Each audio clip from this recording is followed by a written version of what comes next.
ঢাকা উত্তর ও দক্ষিণ city corporation বাদে বাকি 10টি সিটি কর্পোরেশনের কাউন্সিলররা পদে পুনর্বহাল হতে চান। 4 নভেম্বর সোমবার জাতীয় প্রেস ক্লাবের অডিটোরিয়ামে এমন দাবি জানিয়ে আলোচনা সভা করেছে বাংলাদেশ সিটি কর্পোরেশন কাউন্সিল।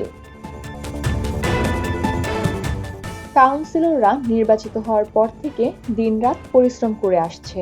সরকারের যাবতীয় সেবামূলক কাজগুলো পরিচালনার পাশাপাশি ওএমএস, টিসিবি, বয়স্ক ভাতা, বিধবা ভাতা, প্রতিবন্ধী ভাতা, শিশু ভাতা, সব প্রকার টাকা কার্যক্রম ও সরকারের নির্দেশনা অনুযায়ী সকল প্রকার সেবামূলক কার্যক্রম পরিচালনা সিডিসি, প্রেস ক্লাব, রূপান্তর, ওয়ার্ল্ড ভিশন, আশ্রয় ফাউন্ডেশন ও ব্রাক সহ বিভিন্ন সংস্থার কার্যক্রম পরিচালনা সহ দলমত নির্বিশেষে সবার জন্য সেবা দিয়ে থাকেন বলে দাবি জানিয়েছেন সমাবেশে উপস্থিত বক্তারা।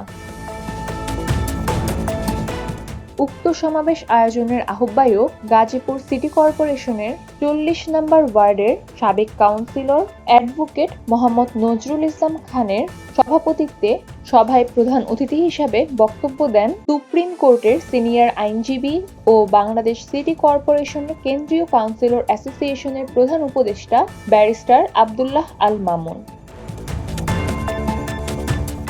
বাংলাদেশ সিটি কর্পোরেশন কেন্দ্রীয় কাউন্সিলর অ্যাসোসিয়েশন প্রধান উপদেষ্টা ব্যারিস্টার আব্দুল্লাহ আল মামুন বলেন, কাউন্সিলররা স্থানীয়ভাবে সেবা দিলেও এমপিদের সঙ্গে তাদের কোনো সম্পর্ক নেই। স্থানীয় সরকারের শাসন বিভাগের একমাত্র নির্বাচিত প্রতিনিধি হচ্ছে কাউন্সিলররা। সচিব, এমপি, মন্ত্রী, রাষ্ট্রপতির চারিত্রিক সনদ ইস্যু করেন কাউন্সিলররা। তাছাড়া জন্ম, মৃত্যু সহ সব নিবন্ধন কাউন্সিলরের কাছে থেকে নিতে হয়। তাই কাউন্সিলরদের নিজ দায়িত্ব সম্পর্কে সচেতন হতে হবে। কাউন্সিলরদের অধিকার আদায়ে ঐক্যবদ্ধ হওয়ার বিকল্প নেই উল্লেখ করে ব্যারিস্টার আব্দুল্লাহ আল মামুন বলেন, জনগণকে বুঝতে হবে সংসদ সদস্য আর কাউন্সিলর এক নয়। কাউন্সিলররা একটু বদ্ধভাবে কাজ করতে পারলে তাদের হারানো গৌরব ফিরে আসবে।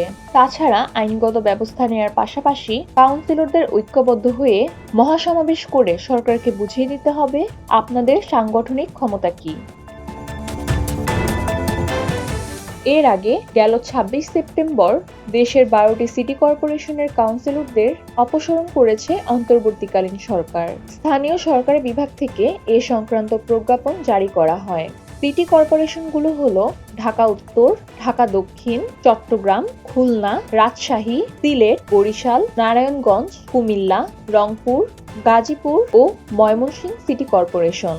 এই দিন পরে আরেকটি প্রজ্ঞাপনে দেশের 323টি পৌরসভার কাউন্সিলর এবং 3টি পার্বত্য জেলা ছাড়া বাকি 61 জেলা পরিষদের সদস্যদেরও অপসারণ করা হয়েছে।